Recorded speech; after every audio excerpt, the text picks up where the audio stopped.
गणेश चतुर्थी के एक दिन पहले आ जाती है। सहज भाषा में समझ लो तीज को। हस्त नक्षत्र तृतीया करी थी, उपास करा था, व्रत करा था। पार्वती जी ने ऐसा व्रत करा, ऐसा ताप करा, ऐसी साधना करी, उस व्रत से मैं बड़ा प्रसन्न हूं। सबसे ज्यादा प्रसन्न मेरे शंकर तीज के दिन होते, सबसे ज्यादा प्रसन्न। और माताओं से निवेदन रहा है, बार बार कहते हैं, आप तीज का व्रत नहीं भी करते हो तो भी 5-6 वृक्ष की 7 वृक्ष की पत्तियों को तोड़कर तीज के दिन शंकर भगवान को समर्पित कर दो। शंकर जी उस व्रत को स्वीकार कर लेते हैं, इतने प्रसन्न हो जाते हैं मेरे दिल। शिव की प्रसन्नता। सबसे सरल देव एक ही है, कौन से? जम के बोलो जरा। देव अधिदेव महादेव। बहुत सरल कि व्रत बहुत बड़ा है, बहुत बड़ा व्रत, तो उसको छोटा करने का भी तो तरीका शास्त्रों में कहा गया। गुरुजी, तीज का व्रत इतना भारी होता है, करवा चौथ का व्रत इतना भारी होता है, तीज का व्रत इतना भारी होता है कि हम कुछ भी नहीं खाते, यहाँ तक कि मुख में जल भी आता है ना तो उसको भी हम निगल नहीं सकते। अब इतना भारी व्रत, और शास्त्र कहता है तीज का उद्यापन तो पहले होता ही नहीं, एकादशी का तो हो जाता है। और यहाँ तो अब एकादशी का तो आप 26 एकादशी जब आपकी पूरी हो जाए, 3 वर्ष बाद अधिक मास आ जाए, 26 पूरी एकादशी का व्रत कर लो, तुम 11 पे करो, तुम्हारी मर्जी पड़े। 26 एकादशी पर जब व्रत करोगे तो ये आपके ऊपर है, 26 पर करो। पर तीज का जो व्रत है, इसका उद्यापन तो ना तो पहले होए, और इसका उद्यापन ना 13 वर्ष के पहले होए।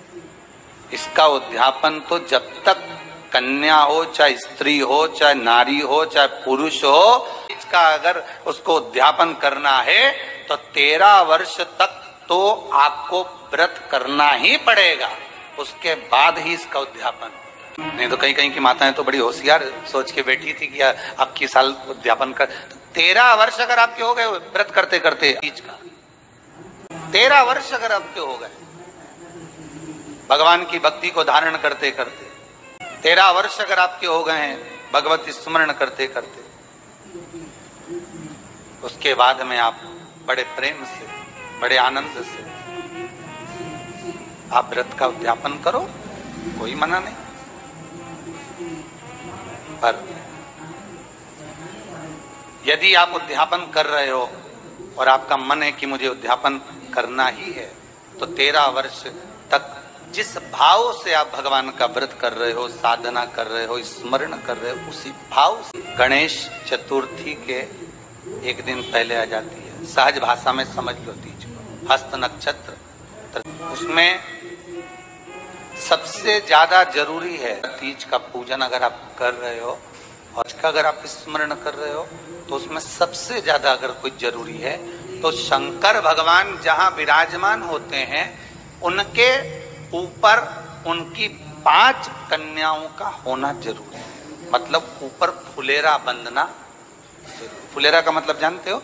एक जैसे शंकर भगवान नीचे विराजमान है और ऊपर जो जलाधारी बनती है ना, तो जलाधारी की जगह पर शंकर भगवान की हरतालिका तीज के दिन जब नारियां पूजन करती हैं, माताएं पूजन करती हैं, कन्याएं पूजन करती हैं, तो उसपे जलाधारी की जगह फुलेरा बनता है। मतलब फूल की मालाएं उसमें लटका दी जाती है। अब कितनी माला लटकाना चाहिए? प्रयास करना चाहिए कम से कम 5 माला उसमें होना जरूरी है, और 5 से ज्यादा भी लटकाओगे चलेगा, पर 5 से कम नहीं होना चाहिए फुलेरा। 5 कौन कौन है ये? जया, विषहरा, सामरीवारी, दौतली, देव। शंकर भगवान की 5 बेटी। इससे अधिक अगर आप लटका रहे हो तो शंकर भगवान की और भी बेटियों का व्याख्यान है। मनसा है, अशोक सुंदरी है, ये शंकर भगवान की पुत्रियां। नर्मदा जी का स्मरण आ जाता है, नर्मदा है। तो ऐसा बेटियों का तो आप ज्यादा लटकाओगे चले जाएगा, पर कम नहीं।